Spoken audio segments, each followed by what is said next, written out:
It started with ventilation. Not from her sounds, they always buzzed here like tired bees, but from the smell. Sweet, chemical, as if someone had dissolved plastic in boiling water. I noticed it for the first time in September, when I stayed after school to check the tests. The biology classroom was empty, but the air was thick, like before a thunderstorm. I opened the window, but the smell didn't go away. It's embedded in the walls. A week later, Emily disappeared. A girl from the 8th grade, quiet, with a face always pale as chalk. Her desk was found empty in math class, and her textbook was open to a page with a problem about speed and distance. There was a pen nearby, dried out, as if it hadn't been used in years. The cameras in the hallway showed her walking towards the stairs leading to the basement and disappearing into the doorway. The director said she probably ran away. Her mother was crying into the phone. She wouldn't have left without the cat. And then I heard a whisper.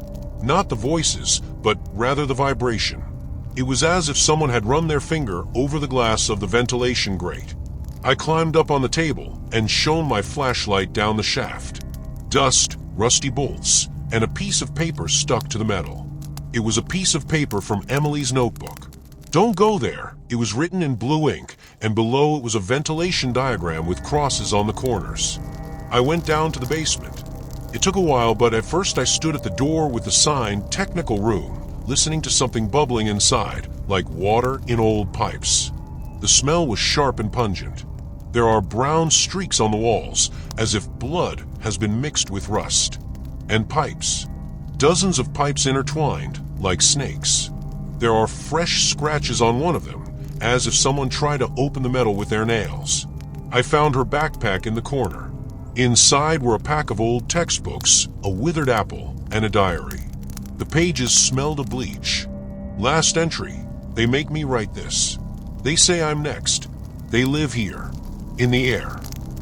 The next day, Lucy, a student from a chemistry club, came up to me. His face was stained red, and his hair was matted with sweat. "You have to stop looking for her," she whispered, clutching a tube of yellow liquid in her hands. "They're watching you." "They." She coughed, and blood began to flow from her nose. I took her to the infirmary, but the nurse said that Lucy wasn't there. That night, I returned to the basement with a flashlight. The trumpets were humming louder, and in their rhythm could be heard the Morse code, "Go away." But I moved on. I found a hatch behind a pile of boxes marked for disposal. Padlocked, covered in the same brown goo. Next to it is a stack of documents. Invoices for the supply of chemical reagents, signed by the director. The dates went up to today. And then I realized, the school has not been heated since August. But the ventilation was working smoothly. I came out of the basement clutching the invoice in my hand. Benzylate chloride, 500 liters. For sanitation of premises. The director's signature trembled under the text, as if he was afraid to put it on. There was a dim light in the hallway. The bulbs were blinking, as if they were winking at me.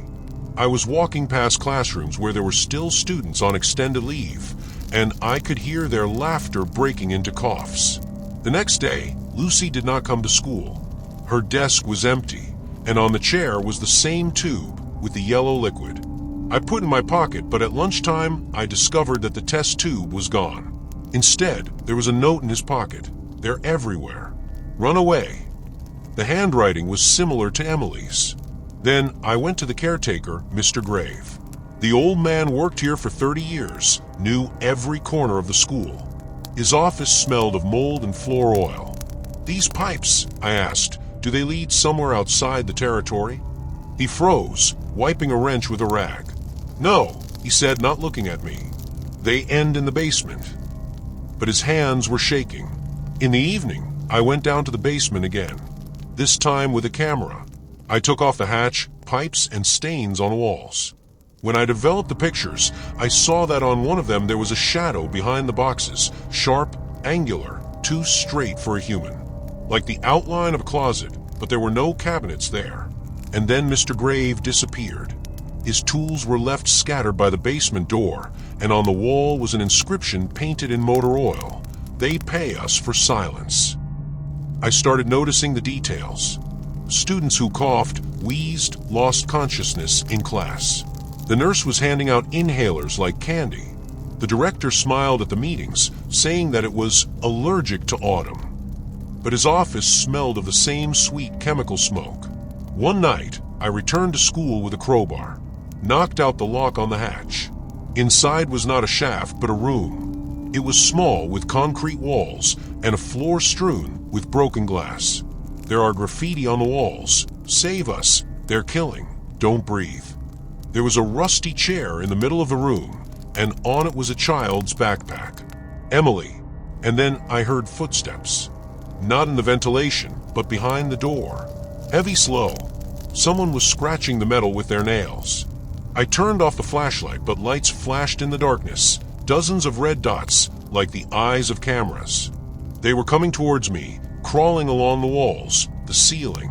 These were motion sensors. "You shouldn't have come here," came a voice from the speaker. The director's voice that I froze in the dark as the red dots of the sensors crept towards me. The speaker hissed again. "We could be friends, Mr. Cole." The director's voice sounded like the creak of unoiled gears. "You've seen the documents. You know what we do here at night, but you don't know why."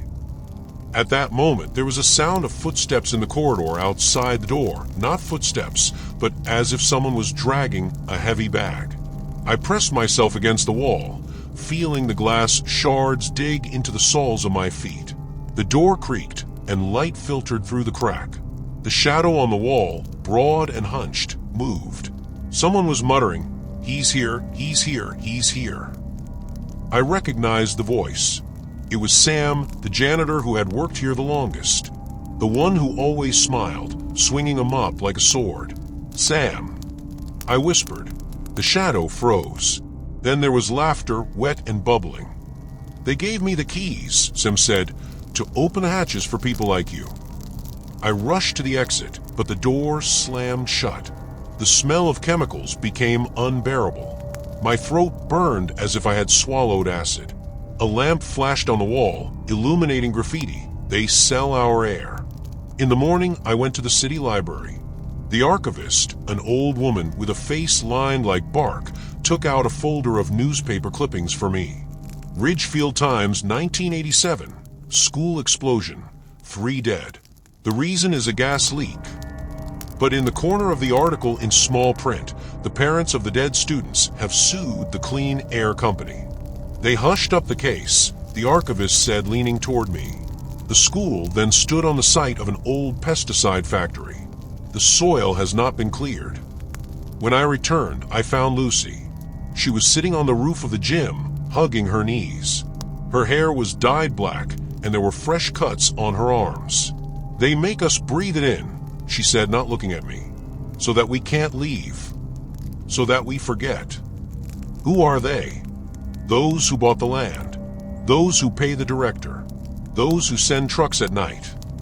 She nodded at my pocket. There was a test tube with a yellow liquid in it, the one I took from a basement. That night, I woke up to the sound of siren, not from school, but far away, as if from another world. Looking out the window, I saw a line of trucks with the Clean Air logo crawling past the school. Their bodies were covered with tarpaulins, but the same sweet smell oozed out from under the fabric that I started noticing a man in a black jacket. He stood outside the school every morning, leaning against a telephone pole, and watched the students enter the building. His face is hidden under a hood. His hands are in gloves, even when it's +20 outside. When I passed by, he abruptly turned away, as if studying the clouds. One night, while checking classes, I came across his trail. There was a wet shoe print on the floor by the window, and next to it was a stopper from a bottle labeled for cleaning glasses. The smell was familiar, the same sweet smoke from the ventilation. Lucy didn't show up for class this morning. Her mother said that her daughter had fallen asleep in the bathtub and had not woken up for 2 days. "The doctors can't figure out what's wrong with her," she cried into the phone. I went to the hospital. Lucy was lying in the room with tubes in her veins. Her breathing was slow, like a sleeping child. But there was her phone on the bedside table. Last message, a photo of a man in a black jacket taken from the window of her house. Caption, he's here. At school, I searched the basement. Behind a pile of boxes labeled chemistry, I found a door disguised as a wall. The smell was pungent and suffocating. Inside is a room with rows of glass jars filled with yellow liquid. There are syringes, masks, and bundles of documents stamped clean air on the shelves. And a diary. They don't understand, wrote the unknown. I'm saving them. The earth is poisoned, the air is killing. I give them sleep so they don't suffer. They will become part of something bigger. On the next page is a list of names: Emily, Sam, Lucy. Next to each one is the date and time. Today's date was circled in red. I ran out into the hallway, but bumped into him.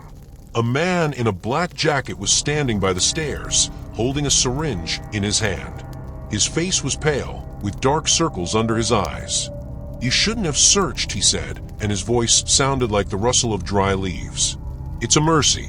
You've seen the documents. They're all going to die of cancer. I'm just speeding up the inevitable. He took a step towards me. I backed away, but tripped over a hose from scrubbing machine. He bent down, and the syringe flashed in the lamplight. Don't be afraid. It's painless. You will fall asleep, and I will carry you to a safe place, where there is no poison. At that moment, the light in the hallway turned on. The man froze. They're already here, he whispered, looking past me. I turned around. The director was standing at the entrance to the basement with 2 guards. They were carrying pistols with long barrels that looked like syringes. Mr. Cole, the director said, smiling, you've ruined everything. I asked, looking at the syringe in the man's hand. The director laughed. Mr. Cole, you're confusing good with evil. This man, he nodded at the man in the jacket, is a former clean air engineer. He knows too much about what we're pumping into the ventilation system, and he's trying to help the children. In my own way. The man in black abruptly raised the syringe. You're killing them. First the soil, then the air, now these injections. You're turning the school into a sleep factory. The guards stepped forward. The director raised his hand. Don't be dramatic. We are only protecting investments. The land under the school is ours. And as long as parents pay for wellness programs, we will provide them with peace of mind. In the form of tablets. In the form of clean air. In the form of... He nodded at the syringe. I backed away. You're poisoning them. Sam, Emily, Lucy. They're losers, the director shrugged. Their bodies couldn't take the dose. But you, Mr. Cole, you could be a part of the project. You see, we need someone who knows how to convince. Parents trust teachers. The man in the black jacket suddenly rushed to the exit. The guard fired. The syringe in his hand blew out a cloud of yellow mist. The man screamed, clutching his face, and collapsed to the floor. The director sighed. It's a pity. He was a good engineer. I was running. I don't remember how I ended up at the gym. I was being chased. I heard footsteps, shouts. He knows about the trucks. The gym was locked, but the window in the locker room was open. I climbed out, cutting my hand on the glass, and ran to the woods behind the school. There I came across a hut. Inside there are mountains of cans labeled clean air, marked maps and photographs of students. And a diary. Another handwriting, female. They use the gym as a warehouse. The trucks arrive at night. The children are just a cover. We need to find someone who can tell the world. The last entry was today. He came. Teacher, Cole. The door creaked behind him. I turned around. Lucy was standing in the doorway. No tubes, no sleepy eyes. You still don't understand, she said. It's not them. It's us. We inhale poison to survive, to become stronger. There is no choice. Tomorrow you will come to school and tell me that I am dead. Or join us. In the morning, I returned to school, hiding my cut hand under my sleeve. Lucy was sitting at her desk, doodling on a notepad. Her eyes were clear, and her voice was clear. Good morning, Mr. Cole. It's like nothing happened yesterday. There was a fresh report on the director's desk. The sanitary inspection was successful. All ventilation systems comply with the standards. He smiled at me through the glass of his office, lifting his coffee mug. I found traces of blood in the locker room, mine, but the floor was clean to a shine. There was a new sign on the door of Lucy's locker, "She's alive." The red paint ran down the metal like rust. At lunchtime, a nurse came up to me. "You need to check your blood pressure," she said, holding out the pills. "You look tired." I asked what was wrong with Lucy. "I checked out this morning. A wonderful recovery, right?" After school, I went to Emily's mother's house. Her house smelled of mold and old newspapers. She came back at night, the woman said, looking at the floor. She said she was out with friends. But her cat is missing. There was a picture of Emily holding a cat on the wall. On the back is the inscription, "Don't trust them." I found Sam at the gym. He was mopping the floor, humming a children's song. "Have you seen Lucy?" He froze. The mop fell out of his hands. "She's dead," he whispered.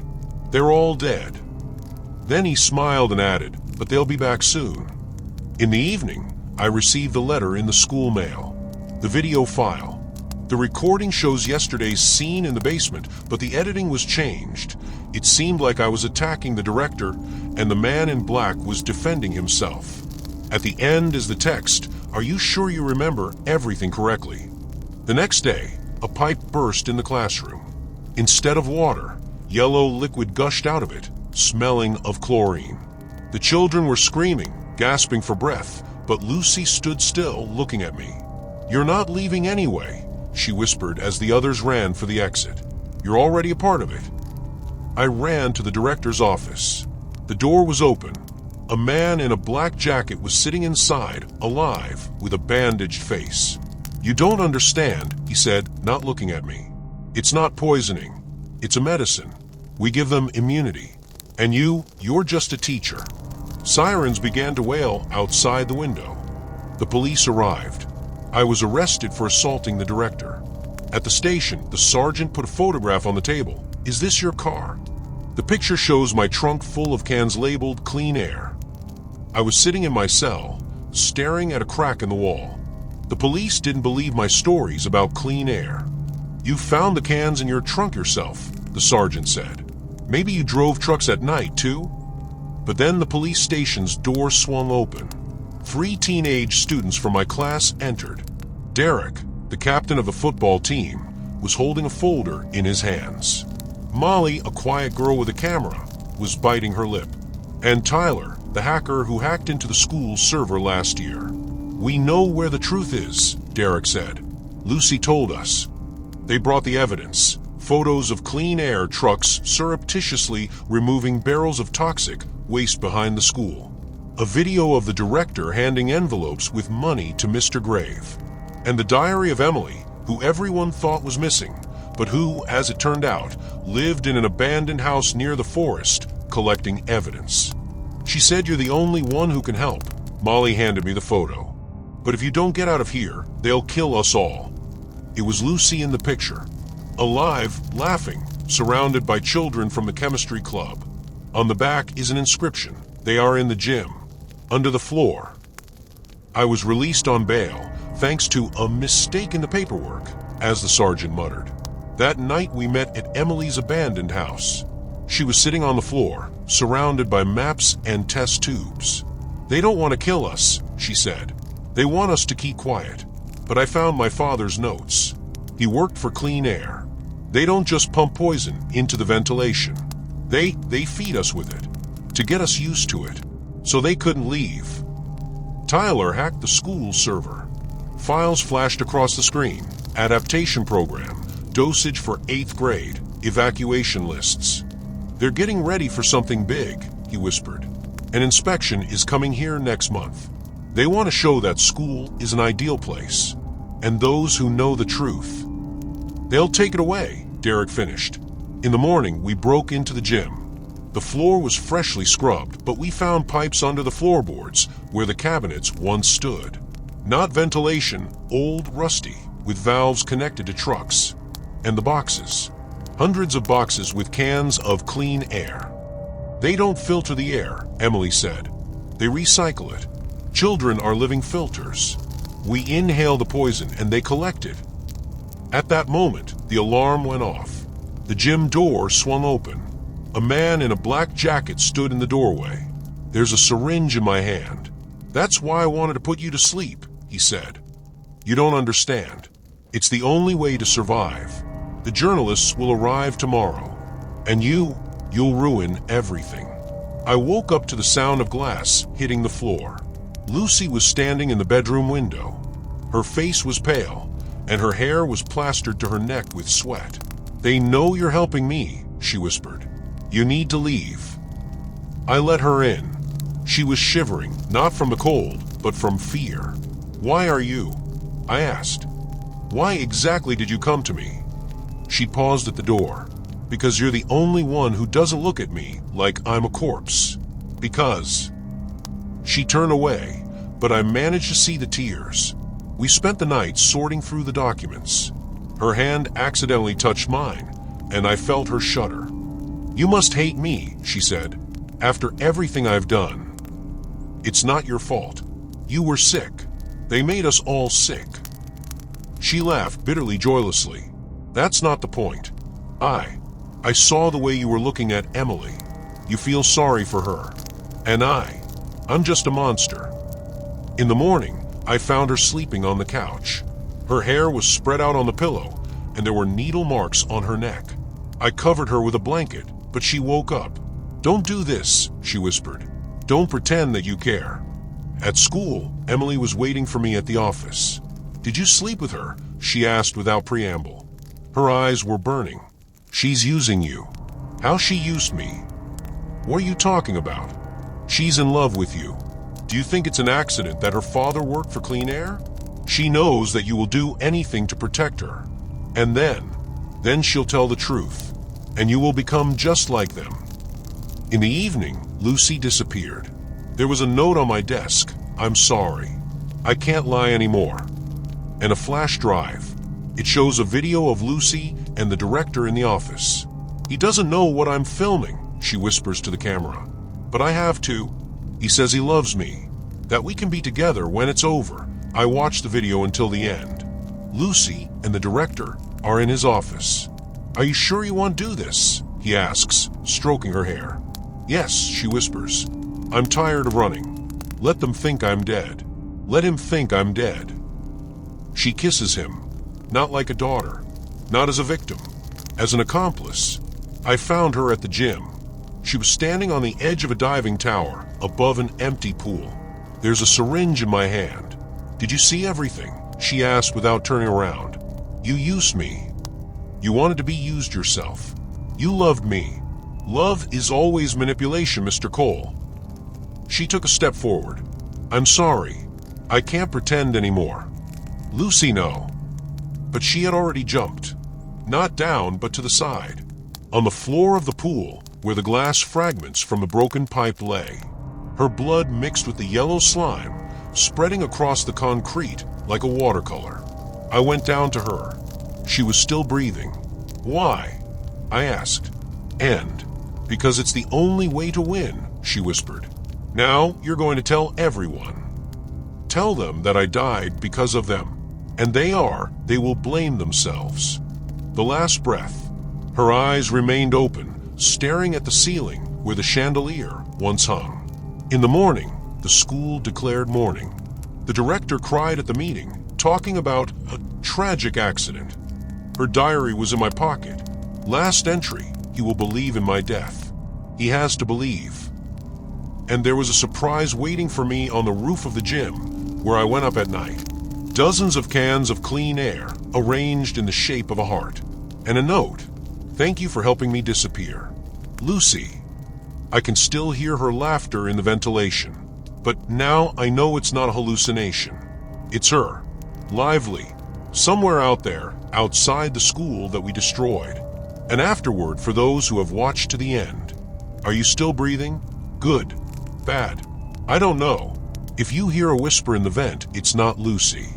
It's you. You're already part of the system, even if you haven't inhaled their poison. You ask questions, you look for answers, you look at the screens. And they're looking at you. Do you think this is the end? This is just the beginning. School is just a small piece of the puzzle. Tomorrow you will go to work, breathe in the air conditioner, drink water from the cooler, and you'll be thinking, what if? Don't look for Lucy. She's everywhere. In every message that you ignore. In every contract that you sign. In every case, it's okay, is when you're screaming inside that it's wrong. And when the ventilation turns on at night, listen. There's someone there. There always is. P.S. Turn off the sound. Immediately. They don't have to know what you're hearing.